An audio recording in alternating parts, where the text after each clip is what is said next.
Hey, salut matelot, on se retrouve aujourd'hui pour ma deuxième vidéo. Et oui, ma deuxième vidéo qui va traiter sur le bandana de Zoro. Je vais y arriver. Le bandana de Zoro qui est son symbole, que dis-je, son accessoire fétiche. Et oui, quand il combat, il se met son bandana. Et oui, donc on va parler de ça aujourd'hui. Je sais pas si vous avez vu, vous avez remarqué, parce que dans la première vidéo, il n'y avait pas d'intro. Cette fois, il y en a une.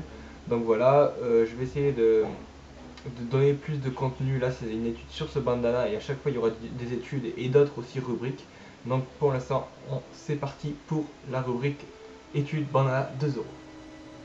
La légende qui va être abordée ici, celle de Zoro. En effet, l'objectif de Zoro est de devenir le meilleur épéiste du monde et que son nom soit connu jusqu'au paradis. Ce que souhaite Zoro, ce n'est rien de moins que de devenir une légende. Et pour cela, il va devoir la construire. Ce que nous allons voir plus précisément, c'est la façon dont cette construction est symbolisée dans le récit. L'événement à l'origine du destin de Zoro est la promesse qu'il s'était faite avec Kuina, que l'un d'eux deviendrait le meilleur épéiste du monde. La mort prématurée de Kuina va sceller cette promesse, et c'est pour elle que Zoro va désirer que son nom soit connu jusqu'au paradis. Sa légende prenant racine dans un décès, nous ne serons donc pas étonnés de le voir porter en permanence un brassard noir, qui peut être le signe du deuil.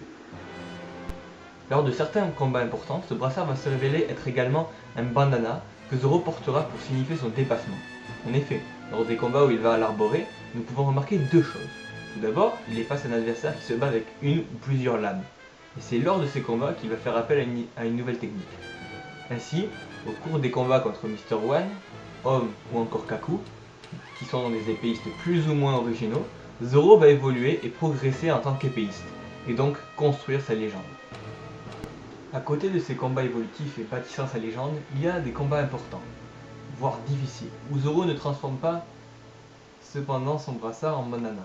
Il y a par exemple le combat contre Braham, le Chandia Pistolero, ou encore celui contre Ryuma, le samouraï zombie légendaire. Dans ces deux cas, nous pouvons y voir un refus pour Zoro de compter ses combats comme faisant partie de la légende qu'il veut bâtir. En effet, même si contre Braham, Zoro utilise pour la première fois la technique Calibre 36, sa première grande attaque à distance, ce dernier n'est pas un épéiste. De ce fait, cela n'intéresse a priori pas Zoro pour sa légende. On peut trouver cela dommage vu qu'il s'agit de sa première attaque à distance, mais Zoro se rattrapera juste après contre Homme.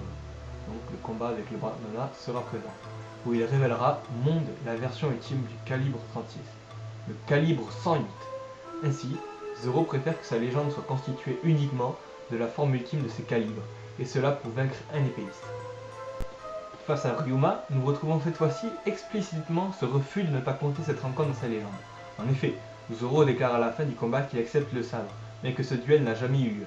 Nous pouvons y voir une forme de respect pour la légende du samouraï de zombie. Ryuma est une légende, ce que veut devenir Zoro, mais son cadavre a été utilisé pour créer un zombie à son image. Zoro ne souhaite pas que la légende de Ryuma soit entachée de cet événement déshonorant et d'un combat irrégulier qui n'a pas de raison d'être. Ainsi, Zoro décide d'oublier ce combat et ne le considère pas comme faisant partie de sa propre légende, et donc pas de bandana. Enfin, il y a la promesse que Zoro a faite à Luffy suite à sa défaite contre Œil de Faucon, le meilleur épéiste du monde. Le meilleur, de ne plus perdre un seul combat. Or, des combats, Zoro en a apparemment perdu. Par exemple, face à Ener, le dieu de la foudre, Zoro n'avait rien pu faire et avait été mis à terre. A-t-il donc trahi sa promesse? Pour répondre à cette question, il faut établir la nature de ces combats, que Zoro ne doit plus perdre. Est-ce qu'il s'agit de n'importe quel affrontement, ou est-il question uniquement de ceux construisant sa légende? Zoro a perdu face à Œil de Faucon dans un duel comptant pour sa légende. De ce fait, il est logique que Zoro parle de ce genre de combat. Il fait la promesse que sur le chemin de sa légende, plus jamais il ne perdra. Or, face à Ener, Zoro ne portait pas son bandana. De ce fait, cette défaite ne peut pas être comptée dans sa légende, car nous avons vu que le bandana est le symbole du chemin de sa légende. À ce moment-là, Zoro ne se battait pas pour lui, pour son ambition et pour sa légende, mais pour autre chose.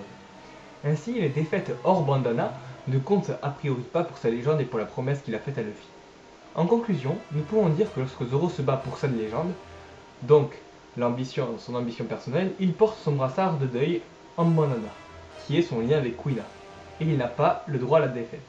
Et tout combat durant lequel il ne le porte pas ne participe pas à la construction de sa légende et les défaites n'ont donc pas de conséquences.